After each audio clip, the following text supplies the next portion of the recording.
వెళ్ళేటప్పుడు కూడా జాగ్రత్తగా వెళ్ళండి, కేర్ఫుల్గా వెళ్ళండి. మొన్న ఫ్లైట్ క్రాష్ అయింది.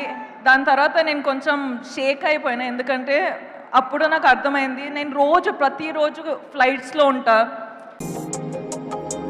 ఉత్సాహంగా ఉల్లాసంగా చదువు సాగాలి, గొప్ప గొప్ప ఉద్యోగాలు సాధించాలి. Vignan deemed to be university.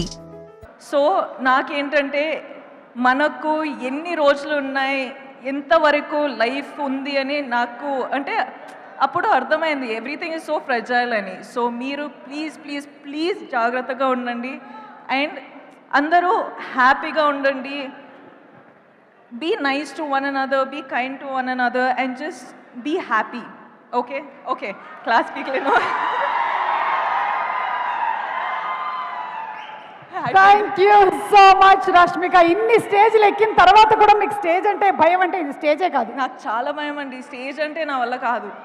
నేను ఫిల్మ్స్ చేసి డాన్స్ చేసి రిలీజ్ అయ్యే వరకు అన్ని పనులు చేయాలండి, కానీ ప్రమోషన్స్ మాత్రం నాకు చాలా భయం. కానీ మీరు రావాలి, ఈ సినిమాకి 1000 కోట్లు రావాలని మీరు చెప్పారు కాబట్టి అక్కడ రామ్మోహన్ రావు గారు, సునీల్ గారు ఫుల్ హ్యాపీగా ఫీల్ అవుతున్నారు. Thank you so much Rashmika. Wishing you super success once again. Yes thank you.